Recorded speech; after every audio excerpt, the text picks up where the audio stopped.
Vision. Your host for Motor Week, John Davis. Well, hello and welcome again to Motor Week. We're glad to have you with us here on Speed Vision. Last week, we were on the West Coast for the 2001 edition of the Greater Los Angeles Auto Show. But as sunny and warm as LA can be, it's the chilly climes of the Midwest where American auto show fever is the hottest. Detroit in January. It may be cold outside Cobo Hall, but waiting inside this giant convention center was a warm welcome for nearly 60 new production and concept cars at the 2001 North American International Auto Show. Concept cars are the king of crowd pleasers, and Daimler Chrysler always aims to please. Their trio effort begins with the sleek Chrysler Crossfire, a low-slung supercharged V6 sport coupe with a boat-tail roofline reminiscent of the 1971 Buick Riviera. Going back to the 50s was the Dodge Super 8 Hemi. Retro from the reverse windshield pillars to the front bench seat, it matches the tall stance of a truck with the comforts of a big family sedan and a 5.7-liter Hemi V8. Jeep reaches back to its roots with the Willys, but this minimalist concept pretends to show how a lightweight, cutting-edge plastic body could be molded into the next Wrangler. Even Europeans are mining their past. Flower power comes alive at Volkswagen with this microbus concept. Its locomotive nose, short body overhangs, and almost wraparound windows could once again appear for production if peaceful auto show crowds love it. Ford drove back to the future with this sleek concept, the longer, lower 49. Dressed in pitch black paint, the 49 reflects on Ford's first post-World War II new car design and other company vehicles of the 1950s. But the 49 is powered by the upcoming Thunderbird's modern V8 and may represent Ford's next attempt to revive America's car driving passion. But Ford couldn't forget its number one in trucks. This Explorer Sportsman takes the most popular SUV on trails seldom traveled. Borrowing simple, ultra-rugged cues from its blue oval cousin, the Land Rover Defender, the Explorer Sportsman adds retracting running boards and articulated roof rack to become an angler's dream machine. But the Ford EX is designed to go even further off-road. The two-seat Dune Buggy EX protects with a chrome molle frame and shoulder harness racing seats. General Motors offered up 5 advanced concepts at a dazzling sound and light show. Cadillac's all-wheel drive Vision crosses SUV utility and sporty performance with Cadillac's new edgy style. The GMC Terracross is a more blunt adaptation of the modern SUV. This midsize V6 Sport Ute, built on GM's new Epsilon car chassis, uses sliding rear doors they hope will appeal to younger buyers. The 04 shows what might have been from Oldsmobile, but the smooth Bertoni-designed open-air 4-passenger 4-door could still pop up at another GM brand. Although the youngest buyers might be more interested in the Sabia from GM de Brazil, the front-drive concept looks like a small coupe, but has 4 doors and an open-air cargo box to provide big vehicle utility. But those of all ages will probably love the Buick Bengal. This sleek roadster's secret also includes rear doors and a hidden compartment for golf bags or extra players. Rumor is this Tiger Woods edition is headed for production. There were 2 long-anticipated sports car concepts. When it goes on sale next year, the new Nissan Z will look a lot like this sleek effort, with its deep racer grille fronting an airfoil-like shape.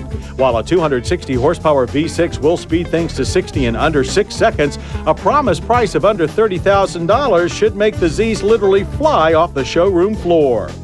Mazda's surprise was the RX-8 prototype, but unlike the previous Mazda RX sports cars, this one is a 2+2 with small rear doors for a bit of practicality. True to RX form, a rotary engine is under hood with 250 horsepower. Look for the production RX-8 in about a year. Sport utility, crossover, and truck concepts were out in all shapes and sizes. The toaster-like Honda Model X is designed for Y generation folks whose lifestyles are far too active for just a car. Fitting below the CR-V, its center opening doors reveal a flat, wide, and nearly indestructible interior. Another upright SUV concept was the Isuzu GBX, dubbed the Gearbox. The Alpha T's slab-sided cargo box can carry even more gear. Nissan sees this full-size pickup truck concept as a big tool and a big hint of the production truck which arrives in 2003. Meanwhile, the Infiniti FX45's racy roofline is a far more eye-pleasing people mover. But give Mitsubishi the prize for the most original look for an SUV concept.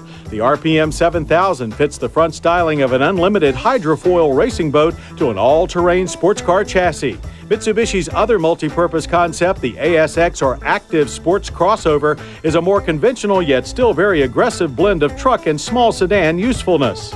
Volvo, too, offered a pair of multi-purpose concepts. In about 2 years, a variation of this adventure concept car, or ACC, should see the light of day, while just seeing better is the theme of the Volvo safety concept car, with its adaptive headlights, innovative see-through roof pillars, and an interior that automatically adjusts to your eye level. Car-like concepts were few, but did include the dramatically different BMW X Coupe.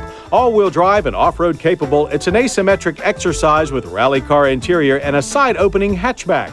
And then there is the sweeping Acura RSX. While a prototype, it's very close to the coupe Acura will launch this summer to replace the Integra. This Celica fighter promises a full 200 horsepower from only 2 liters of engine and a cockpit that befits its mission. Indeed, the North American International Auto Show is also about production cars. For 2001, a jury of 50 independent journalists voted the funky Chrysler PT Cruiser as the 2001 North American Car of the Year, while Acura's luxury MDX Sport Ute took home the honors as the 2001 North American Truck of the Year.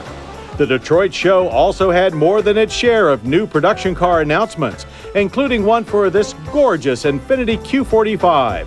On sale in April, it brings back the performance of the original Q with a graceful interior, satellite navigation, and a rear-view camera. Lexus staged a celebration for its long-awaited SC430 hardtop convertible. Mercedes rounds out its C-Class with an elegant C320 wagon and a supercharged 349 horsepower performance sedan, the C32 AMG. That same engine should make this SLK 32 AMG a drop-top rocket ship. Want the latest performance SUV? Then try the 347 horsepower BMW X5 4.6 IS. And on sale this summer for a fast tan, the 333 horsepower M3 convertible. A surprise soft top was the second-generation Dodge Viper RT10. Due in 2003, its more concise shape will still house a V10 engine rated at 500-plus horsepower and a true retracting top. A welcome sight at Detroit were sporty 5-door models aimed at younger buyers on a budget. The American-made Toyota Matrix joins its cousin, the Pontiac Vibe, in a race to market a sleek sport wagon with available all-wheel drive. Up a couple of notches, Lexus fielded a new wagon, the IS300 Sport Cross, to do battle with BMW's 3 Series Squareback. The all-wheel drive experts at Subaru put their rally racing experience to the street with the almost wild 227 horsepower Impreza WRX sedan and sport wagon.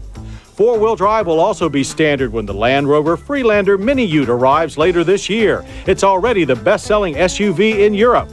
Competing against Freelander is the 2002 Jeep Liberty. Replacing the venerable Cherokee this summer, the Liberty's body was influenced by 2 past Jeep concepts, the Jeepster and Dakar. Both manual and automatic transmissions are offered with a standard 2.5-liter 4 and top 3.7-liter V6. Finally, the new Mini Cooper. Still a year away, Detroit was their U.S. coming out party, and it was the biggest prize in the smallest package that nearly stole this huge show. This Speed Vision program is brought to you by Cadillac, the fusion of design